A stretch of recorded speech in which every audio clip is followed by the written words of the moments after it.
तो चलिए आज एक कहानी सुनते हैं गांव के ढाबे की। पर यह सिर्फ एक कहानी नहीं है।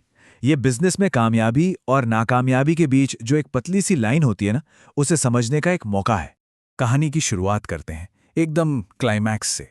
सोचिए, एक गुस्साई हुई भीड़ है, हाथों में पत्थर हैं, लाठियां हैं, और वो एक एकदम नए नवेले रेस्टोरेंट को तहस नहस कर रहे हैं।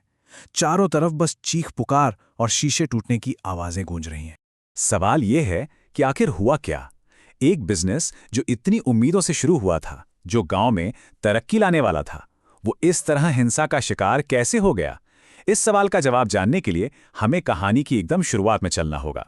तो पहला हिस्सा, शहर का सपना, गांव की हकीकत। इस कहानी में ना 4 मेन किरदार हैं।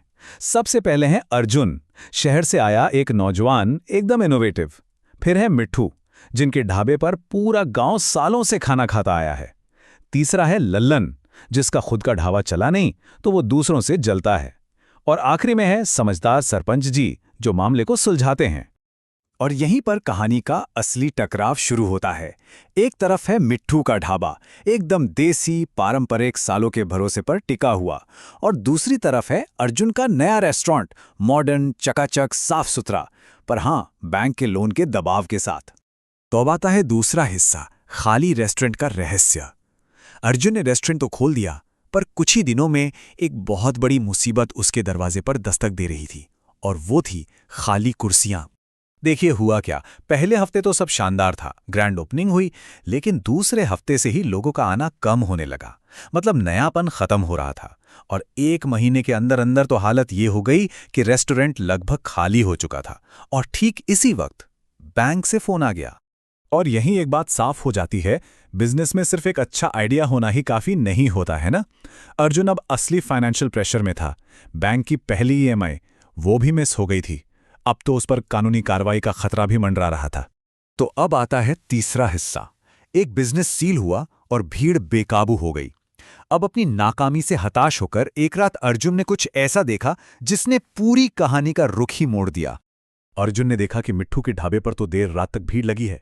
अब वो ये जानने के लिए अंदर गया कि भाई ऐसा क्या है वहां। अंदर जाकर उसे गंदगी दिखी और उसके दिमाग में एक सवाल आया, क्या मिट्ठू के पास एफएसएसएआई लाइसेंस है? मतलब वो सरकारी लाइसेंस जो खाने पीने की कोई भी दुकान चलाने के लिए जरूरी होता है।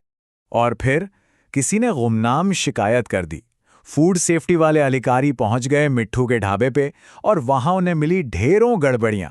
मतलब सालों का भरोसा अपनी जगह था, लेकिन सेफ्टी और सफाई के नियम तो अपनी जगह हैं, है कि नहीं?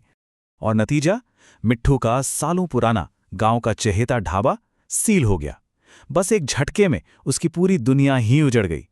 ये खबर गांव में आग की तरह फैल गई। चौथा हिस्सा, असली साजिशकर्ता का खुलासा। अब गांव वालों को क्या लगा कि ये सब अर्जुन ने करवाया है, और बस गुस्साई भीड़ पहुंच गई उसके रेस्टोरेंट पे हमला करने। लेकिन कहानी में असली ट्विस्ट तो अभी बाकी था। और यहीं पर सरपंच जी ने अपनी समझदारी दिखाई। उन्होंने एक ऐसा जाल बिछाया कि असली गुनहगार लल्लन खुद ही उसमें फंस गया।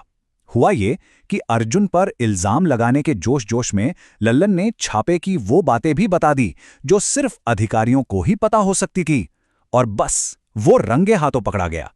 अब कहानी का 5वां हिस्सा, एक नई साझेदारी का जन्म। असली दोषी पकड़ा गया, लोगों का गुस्सा भी शांत हो गया। लेकिन 2 बिजनेस तो बर्बाद हो चुके थे। एक सील हो चुका था, दूसरा टूट फूट गया था। अब सवाल था, आगे क्या? यहीं पर सरपंच जी एक कमाल का सलूशन लेकर आते हैं। वो समझाते हैं कि देखो, अर्जुन और मिट्ठू दुश्मन नहीं हैं, बल्कि एक दूसरे की कमी को पूरा कर सकते हैं। अर्जुन के पास है मॉडर्न तरीकों और नियमों की जानकारी, तो मिट्ठू के पास है गांव वालों का भरोसा और हाथ में वो जादू वाला स्वाद। तो सरपंच जी का सुझाव था, क्यों ना दोनों मिलकर काम करें। अर्जुन की मॉडर्निटी और मिट्ठू की ट्रेडिशन, इन दोनों को मिलाकर एक ऐसा बिजनेस खड़ा किया जाए जिसमें दोनों की ही ताकत हो। क्या कमाल का आइडिया था, है ना? और अब आता है इस कहानी का सबसे जरूरी छठा हिस्सा, बिजनेस का आखिरी सबक। ये कहानी सिर्फ एक ढाबे की नहीं थी, इसमें बिजनेस और जिंदगी के कई बड़े सबक छिपे हैं। तो आखिर इस कहानी से हमें सीखने को क्या मिला? पहली बात, अपने कस्टमर को समझो। दूसरा, परंपरा कितनी भी अच्छी क्यों ना हो, उससे समय के साथ बदलना ही पड़ता है। तीसरी और सबसे जरूरी बात, कभी-कभी हमारा सबसे बड़ा कॉम्पिटिटर ही हमारा सबसे अच्छा पार्टनर साबित हो सकता है। और आखिरी बात कि सॉल्यूशन अक्सर हमारे आसपास ही होता है, बस हम उसे देख नहीं पाते। ये कहानी हमें एक बहुत गहरे सवाल के साथ छोड़ जाती है। जरा सोचिए, क्या हमारी भी सबसे बड़ी प्रॉब्लम का सॉल्यूशन कहीं आसपास ही है और हम उसे न जाने कहां-कहां ढूंढ रहे हैं? इस पर जरूर सोचिएगा।